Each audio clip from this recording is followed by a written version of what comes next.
السلام علیکم، میں ہوں غوث سیوانی۔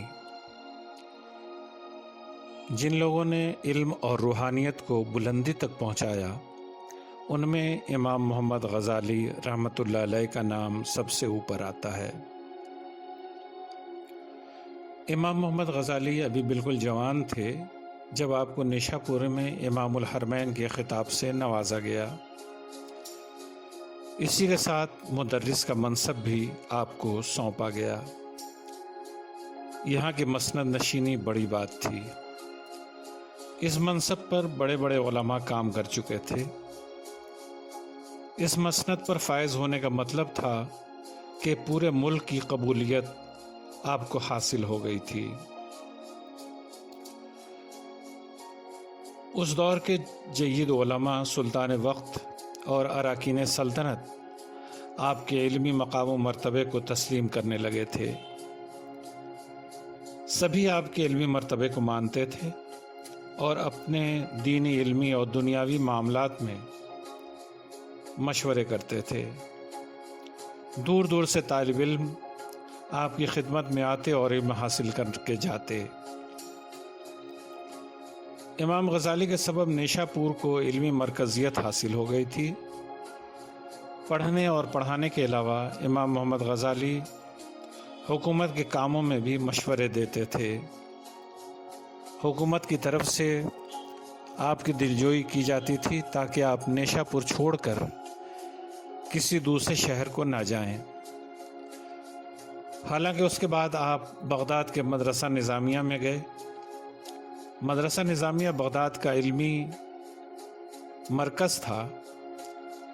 یہاں بڑے بڑے علماء پڑھا چکے تھے اور بیک وقت ہزاروں طلبہ یہاں تحصیل علم میں مصروف رہتے تھے۔ وزیر اعظم نظام الملک طوسی نے قائم کیا تھا اور حکومت کی سرپرستی اس مدرسے کو حاصل تھی۔ اس کی شہرت پورے عالم اسلام میں تھی اور دور دراز علاقوں سے طلبہ علم حاصل کرنے آیا کرتے تھے۔ نظام الملک کی درخواست پر 484 ہجری میں امام محمد غزالی نے اس کی مسند نشینی قبول کر لی اور 448 ہجری تک اس عہدے پر فائز رہ کر درس و تدریس کی خدمات انجام دیتے رہے۔ بغداد میں سیاسی حالات تبدیل ہو رہے تھے اور حکومت عباسیہ کمزور ہو رہی تھی۔ عوام مختلف مسلکی گروہوں میں تقسیم تھے۔ شیعہ، سنی، باطنی، ظاہری، معتزلی، فلسفی، عیسائی اور مجوسی آپس میں برسر پیکار تھے۔ بیجا مجادلوں اور مناظروں کا بازار گرم تھا۔ ہر محفل اس قسم کے مباحثوں سے گرم رہتی۔ گلی کوچوں اور چوک چوراہوں پر مباحثے اور مناظرے ہوتے رہتے جن میں عوام کی بھیڑ جمع رہتی۔ اس ماحول نے امام محمد غزالی کے دل کو اچاٹ کر دیا اور آخر کار آپ بغداد کو الوداع کہنے پر مجبور ہو گئے۔ مدرسہ نظامیہ سے رخصت ہو کر آپ حج بیت اللہ کے لیے روانہ ہو گئے۔ یہ سفر گویا ذہنی اور روحانی سکون کے لیے تھا۔ ایک مدت تک مکہ مکرمہ اور مدینہ میں آپ نے وقت گزارا اور پھر وہاں سے دمشق ہوتے ہوئے بیت المقدس آئے۔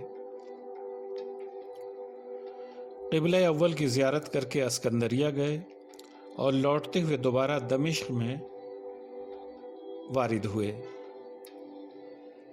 یہاں ایک مدت قیام کر کے طوس چلے اور یہیں مستقل قیام رہا۔ اس سفر کے دوران احیاء العلوم، جواہر القرآن، یافت التاویل اور مشکات الانوار وغیرہ کتب تصنیف فرمائیں۔ حضرت امام محمد غزالی طوس میں تصنیف و تالیف کا کام کرتے رہے، مگر جب یکسانیت سے دل اچاٹ ہو گیا تو پھر نیشا پور جا کر درس و تدریس کا کام کرنے لگے۔ جب دوبارہ طبیعت گھبرائی تو پھر طوس چلے آئے۔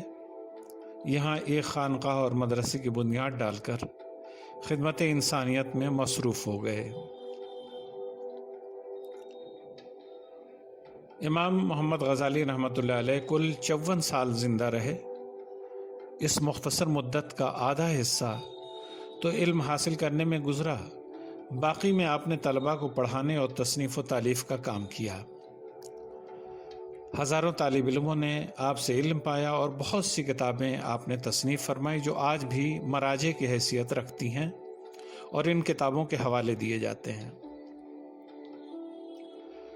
تمام تالیفات آج دستیاب نہیں ہیں اور نہ ہی ان کے نام ملتے ہیں، مگر جو کتابیں ملتی ہیں ان کی تعداد 78 تک پہنچتی ہے۔ یہ کتابیں مختلف علوم و فنون کی ہیں اور بعض بے حد ضخیم ہیں۔ احیاء العلوم 4 جلدوں پر مشتمل ہے اور اس میں ہزاروں صفحات ہیں۔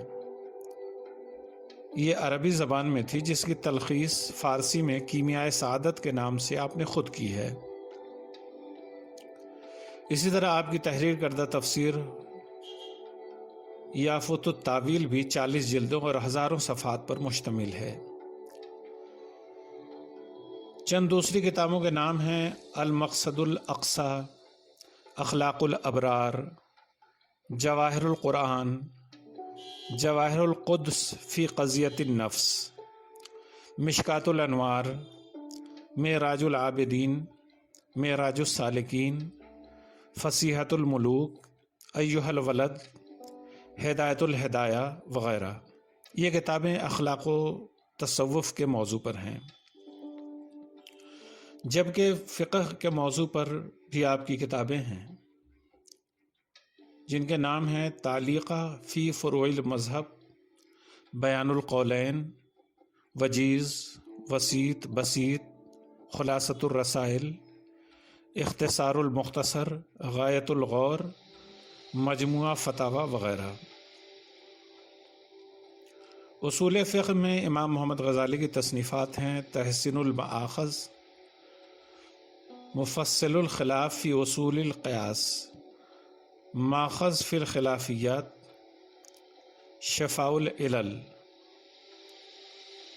منطق میں آپ نے معیار القلم، محک النظر، میزان العمل تصنیف کی، جبکہ فلسفہ میں مقاصد الفلاسفہ امام محمد غزالی کی مشہور زمانہ تصنیف ہے۔ امام محمد غزالی رحمۃ اللہ علیہ کی تعلیمات کے بارے میں جانکاری کے لیے اس سلسلے کی اگلی ویڈیو ملاحظہ کریں۔ بزرگان دین اور تصوف کے بارے میں جانکاری کے لیے آپ ہمارے YouTube چینل کو سبسکرائب کرنا نہ بھولیں۔